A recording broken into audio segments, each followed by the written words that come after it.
Dear colleagues, delegates, my name is Lynn, Amour, and I'm the chair of the United Nations Internet Governance Forum Multi-Stakeholder Advisory Group, or IGF MAG, and I'm honored to have been invited to say a few words. First, I'd like to start by thanking you for kicking off the 2019 National, Regional, and Youth IGF meetings, as you're the first NRI to hold a meeting this year. And a very sincere thank you to the Multi-Stakeholder Advisory Group of the Trinidad and Tobago NRI, and to Dev Anand Tilak Singh, Chairman of the Trinidad and Tobago Multi-Stakeholder Advisory Group, for organizing the third National IGF. All your efforts are much appreciated, as we recognize that this can be a lot of work and is not always easy or straightforward. The theme you have chosen, the Internet of Trust, is very important. I'm here in Davos, Switzerland at the World Economic Forum, where trust is a very prevalent topic. It is essential to society's beneficial development, and trust is a very personal issue. That is why I think your agenda and approach is so interesting, and I very much look forward to hearing how the sessions go. Trinidad and Tobago, as a small island developing state, has a series of challenges that are quite unique when seen globally, while at the same time recognizing that your challenges have a lot in common and are shared by many, especially across the Caribbean and Pacific regions. One such area is access, and at the end of 2018, we passed a milestone with 50% of the world's population now connected. This is good news in one respect, and very bad news in another, as 50% are still not connected. That's nearly 3.5 billion people that still do not have access. Access is critically important to a nation's development and its citizens' well-being and prosperity. More needs to be done to speed up access, and we will need creative solutions, as the remaining 50% have different challenges in getting access than the first 50%. I spent yesterday afternoon participating in a workshop organized by the ITU and the Broadband Commission, where the topics were all focused on how do we get access to every person on this planet as quickly as possible. And what does that mean for policy? And what does it mean for implications for raising a fourth industrial revolution-ready generation? There were some quite interesting suggestions coming up, and I'm sure we will all hear about them soon. And access continues to be a significant challenge in Trinidad and Tobago in a number of dimensions. Access itself is needed, of course at appropriate speeds and reasonable costs. Access to underserved communities, such as the rural, disadvantaged groups, persons with disabilities, women and girls, or the elderly. And just as critical as access is content. Useful, meaningful content is needed, and local content is especially important as it helps build community and further strengthens local initiatives. Clearly, we all need to do more to ensure access to the Internet for all, as it is so essential, really a basic need. Over the years, Trinidad and Tobago IGF has addressed a number of very relevant topics, and that is certainly true this year. We are fortunate that the multi-stakeholder community there is proactive in bringing topics such as trust, or free speech, or privacy to the table, and I am certain that good recommendations will emerge from today's meeting. Importantly, I look forward to them making their way to key decision makers in the country. Topics such as the right to privacy and freedom of expression, or the importance of keeping the Internet safe and building resilient infrastructure, all should be seen as imperatives.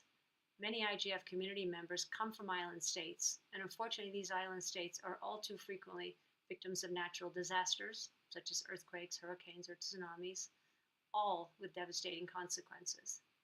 Digital communication capabilities, digital infrastructure, has proven to accelerate the recovery process in regions that have similar geographic characteristics. This is another important reason to bring meaningful access, specifically to Trinidad and Tobago, but of course to all SIDS. Net neutrality was widely discussed during the IGF 2018, and I understand it is an important topic for you. Regardless of the different arguments being shared, a core value was underlined by everyone, and that is that the value of Internet access lies in the content itself and the ability to get access and share content of one's choosing with minimal restrictions, as summarized in the official version of IGF 2018 messages. It's also important to note the role of ICTs in supporting the 2030 UN Agenda for Sustainable Development, as this is another area where continued focus is important and the challenges for all of us are many. As I have said so many times, challenges differ across countries and regions, as do solutions, and the best understanding of these is with the local communities, and this is why the work of the NRIs is so important and so valuable. Your work also enriches other communities, as well as the global IGF, and again, this is why mutual collaboration is important. We were very fortunate to have the expertise and wealth of knowledge that exists across the NRIs showcased by the NRIs as they hosted a main session at the IGF 2018 in Paris. The importance and contributions of the NRIs is being recognized more and more in governments and in the private sector certainly, and within the UN. NRIs are recognized as important components of the IGF ecosystem, as evidenced most recently by the direct references from both the UN Secretary General and the United Nations Assistant Secretary General during their remarks at the 2018 IGF. The IGF is a bottom-up process, or as I often call it, a community process. It depends on inputs and participation from the wider community. Your participation is important so that the IGF ecosystem supports relevant global, regional, and local programs, and that we're all able to learn and share from each other.